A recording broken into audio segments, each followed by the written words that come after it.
They controlled popes and kings without wearing a crown. They transformed banking into a weapon that toppled empires and installed governments. And for 3 centuries, every major shift in European power had their fingerprints all over it. This is the story of history's most successful shadow dynasty, the family that proved you don't need a throne when you own everyone sitting on one. Florence, 1397. While noble families slaughtered each other for titles and land, a banker named Giovanni di Bicci de' Medici was playing a completely different game. He wasn't interested in swords or crowns. He wanted something far more powerful: control over the one thing every king, pope, and merchant desperately needed: money. Giovanni established the Medici Bank, and within decades it became the largest financial institution in Europe. But here's what made it revolutionary. The Medici didn't just lend money. They embedded themselves into the mechanics of power itself. Think about how banks work today. You deposit money, they lend it out, everyone's happy. The Medici Bank operated more like a global intelligence network, disguised as a financial service. They had branches in Rome, Venice, Geneva, London, and Lyon. Each branch collected information. Who's planning a war? Which pope is dying? What trade routes are opening? This wasn't just banking. It was strategic dominance through information asymmetry, and they weaponized it brilliantly. When Giovanni died in 1429, his son Cosimo took control. Cosimo de' Medici understood something that most rulers completely missed. Visible power makes you a target. Invisible power makes you inevitable. In 1433, rival families in Florence had him arrested and exiled. They thought they'd won. They were wrong. Cosimo had spent years quietly funding the right people, placing allies in key positions, and making himself indispensable to Florence's economy. Within a year, those same rivals were begging him to return. He came back not as a prisoner, but as the city's unspoken ruler. Here's where it gets fascinating. Cosimo never held official power. No crown, no title, just the modest label of first citizen. Yet he controlled everything. He funded construction projects that employed thousands, keeping the population loyal. He commissioned art from Donatello and Brunelleschi, turning Florence into a cultural magnet that attracted wealth and talent. And most crucially, he controlled the city's government through a system so subtle that most people didn't even realize it existed. The Medici perfected what we'd now call soft power decades before the term existed. They didn't need armies when they could simply withdraw financial support and watch their enemies collapse. They didn't need political offices when they could ensure only their allies got elected. It was control through economic dependency, and it was absolutely ruthless. Cosimo's grandson Lorenzo took this strategy to an entirely new level. Lorenzo the Magnificent, as history remembers him, transformed the Medici from regional power brokers into European kingmakers. He didn't do it through conquest. He did it through marriages, alliances, and the most sophisticated diplomatic network Europe had ever seen. Lorenzo married his children into royalty across the continent.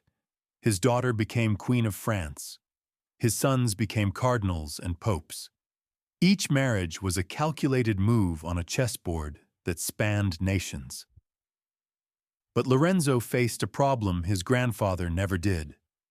The Medici Bank was struggling. Bad loans, mismanagement at foreign branches, and shifting trade routes were eating into profits. Most families would have panicked. Lorenzo doubled down on influence instead. If the bank couldn't guarantee power, culture would. He turned Florence into the epicenter of the Renaissance, funding artists like Michelangelo and Botticelli. He hosted philosophers and poets. He made Florence so culturally dominant that other cities sent their brightest minds there to learn. This is where the Medici strategy becomes almost unbelievable. They were losing money but gaining influence. The bank's decline should have destroyed them.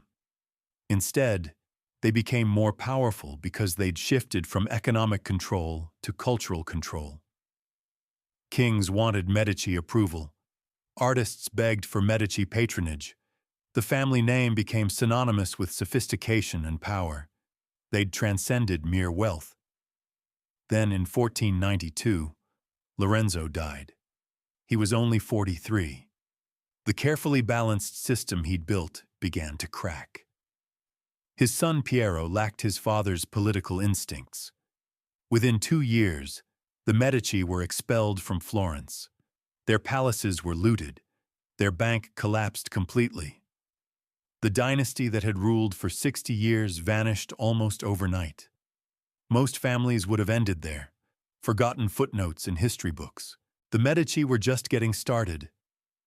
Because what happened next reveals the true genius of their multi-generational strategy. While Piero fumbled in Florence, Lorenzo's other son Giovanni was rising through church ranks in Rome. The investments Lorenzo made in the Catholic Church were about to pay off in ways no one expected. And this is where the Medici transformation from bankers to kingmakers reaches its ultimate form. Giovanni de' Medici became Pope Leo X in 1513. Not through divine intervention, but through decades of carefully cultivated relationships and strategic positioning. Suddenly, the family that had been driven from Florence controlled the most powerful institution in Europe, and they were about to use that power to reshape the continent in ways that still echo today. Leo X's coronation wasn't just a religious ceremony. It was the culmination of a century-long strategy to infiltrate the highest levels of European power. And Leo understood exactly what this meant. According to reports, he allegedly told his brother Giuliano, "God has given us the papacy. Let us enjoy it." That quote tells you everything about how the Medici viewed power. It wasn't sacred. It was practical. A tool to be leveraged, and leverage it they did.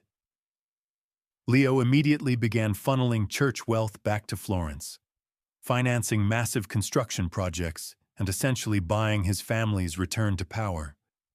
The city that had expelled them 2 decades earlier welcomed them back with open arms.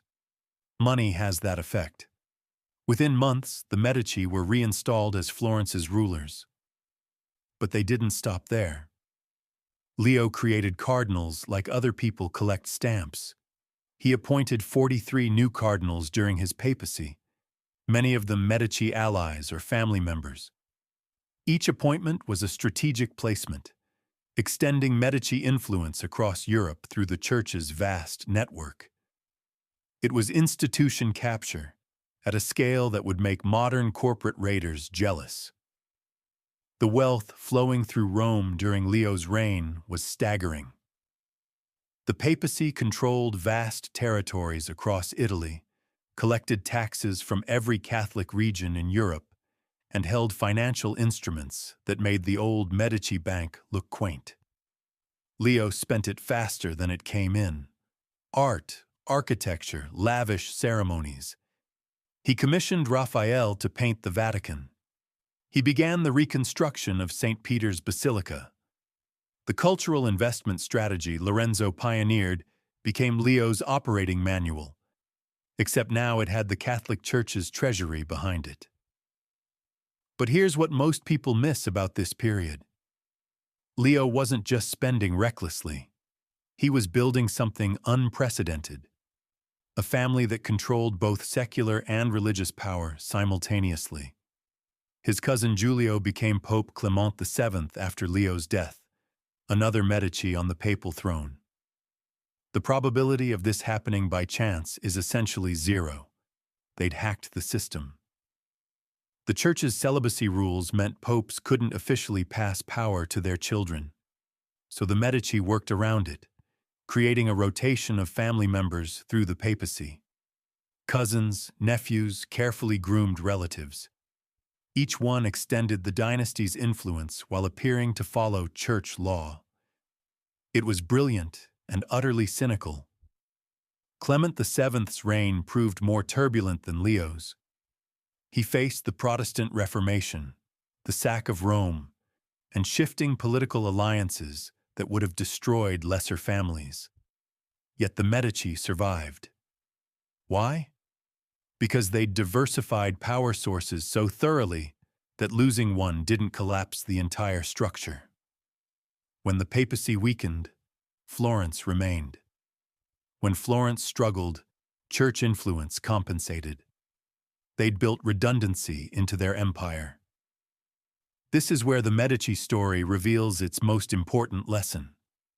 Sustainable power isn't about dominating one sphere. It's about creating interconnected networks across multiple domains so that failure in one area can't bring down the whole system. The Medici controlled banking, politics, culture, religion, and trade. Attacking one pillar just made them retreat to the others. Catherine de' Medici demonstrates this principle perfectly. Born in Florence in 1519, orphaned as an infant, she should have been a historical footnote. Instead, she became Queen of France and one of the most powerful women in European history. How? The network. Medici connections arranged her marriage to the French king's son. Medici wealth provided her dowry. Medici political training prepared her to navigate the brutal French court. When her husband died and her young sons became kings, Catherine ruled France as regent for nearly 30 years. She brought Italian culture to France, transforming everything from architecture to cuisine. French cooking as we know it today largely derives from techniques Catherine's chefs introduced. The fork became standard at French tables because of her. She commissioned the Tuileries Palace. This wasn't just personal preference. It was the Medici playbook. Control culture and political power follows. But Catherine also showed the darker side of Medici pragmatism. She's widely believed to have orchestrated the St. Bartholomew's Day massacre in 1572, where thousands of Protestants were murdered in a single night. Whether the accusations are entirely accurate remains debated. What's certain is that Catherine played politics with the same ruthless calculation her ancestors used in banking. Morality took a back seat to family survival and power consolidation. By the early 1600s, the Medici had achieved something almost impossible. 4 popes, 2 queens of France, and continuous control of Florence for nearly 3 centuries. They'd survived wars, plagues, revolutions, and the collapse of their original business. Most dynasties don't last 3 generations. The Medici were still going after 10. The Grand Duchy of Tuscany, which the Medici ruled from 1569 onward, became a laboratory for early modern statecraft. They pioneered administrative techniques, legal reforms, and economic policies that influenced governance across Europe. Cosimo I, the duke who formalized Medici control, essentially invented bureaucratic absolutism. He created a government so efficient and so intertwined with the family that separating the two became impossible.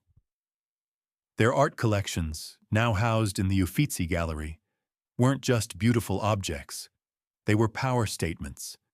Each painting, each sculpture represented wealth, taste, and connections to the greatest artists of the age.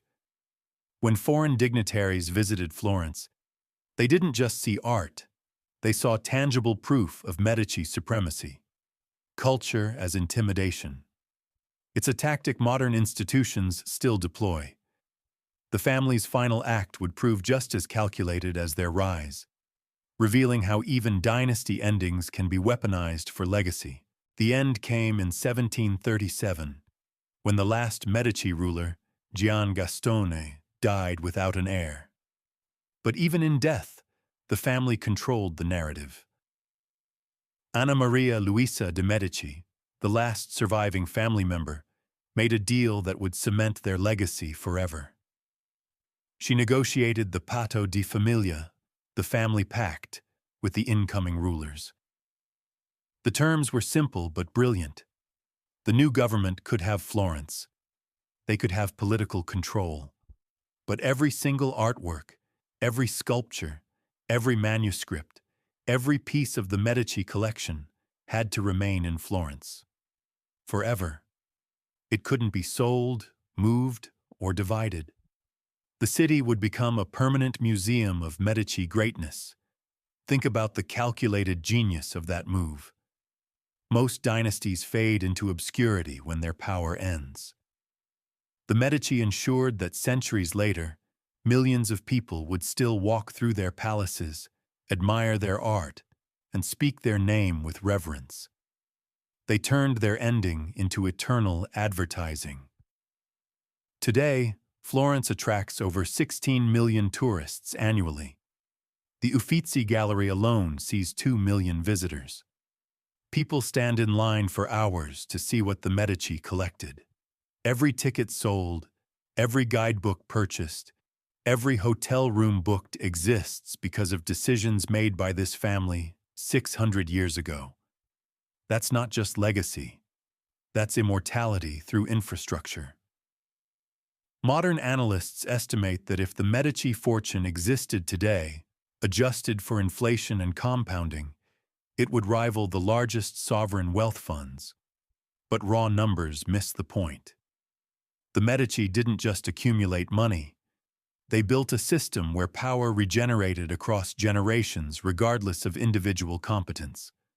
Some Medici were brilliant. Others were mediocre. A few were incompetent.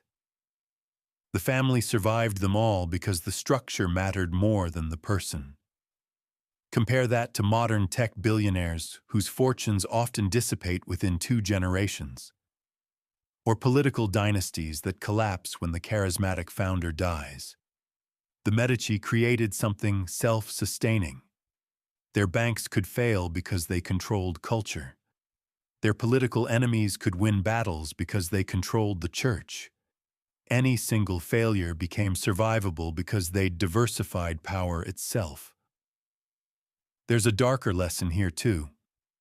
The Medici were not heroes. They manipulated elections, commissioned assassinations, and crushed rivals without mercy. Their patronage of art and science coexisted with brutal political repression.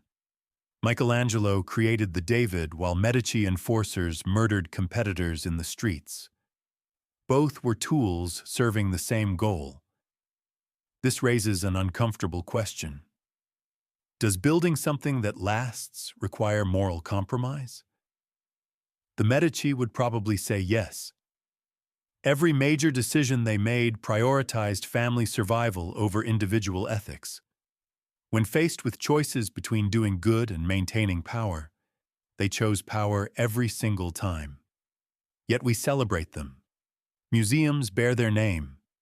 History books praise their contributions to the Renaissance. We forgive the murders because we love the art. That cultural alchemy, turning brutality into legacy through beauty, might be their most successful trick of all. The banking innovations they pioneered, double-entry bookkeeping, letters of credit, international branch networks, these became standard practice. The political tactics they refined, strategic marriages, cultural patronage, playing factions against each other, these appear in every modern power structure. The Medici didn't invent these concepts, but they perfected them and proved they worked across centuries. Walk through any major city today, and you'll see their influence. Central banks managing currency, wealthy families funding museums and universities, political dynasties marrying into each other, corporations using art collections as brand building. These aren't coincidences. They're the Medici playbook, copied and adapted for modern contexts. What made them truly exceptional wasn't individual brilliance or moral superiority. It was understanding that power is a system, not a moment. They built redundancy, diversification, and institutional memory into everything they touched. When one Medici died, another stepped in. When one power source weakened, another compensated. The machine kept running. Their final gift to history was proving that legacy isn't about being remembered fondly.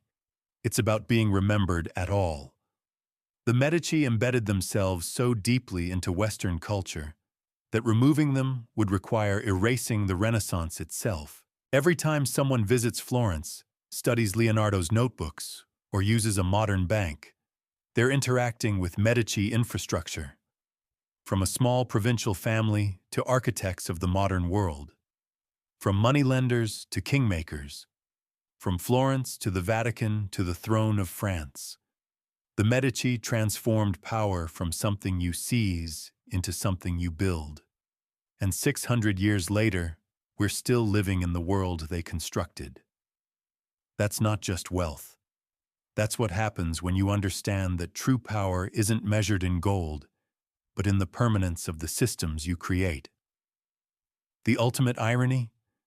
The Medici never needed to be seen because they made sure you couldn't look anywhere without seeing their influence.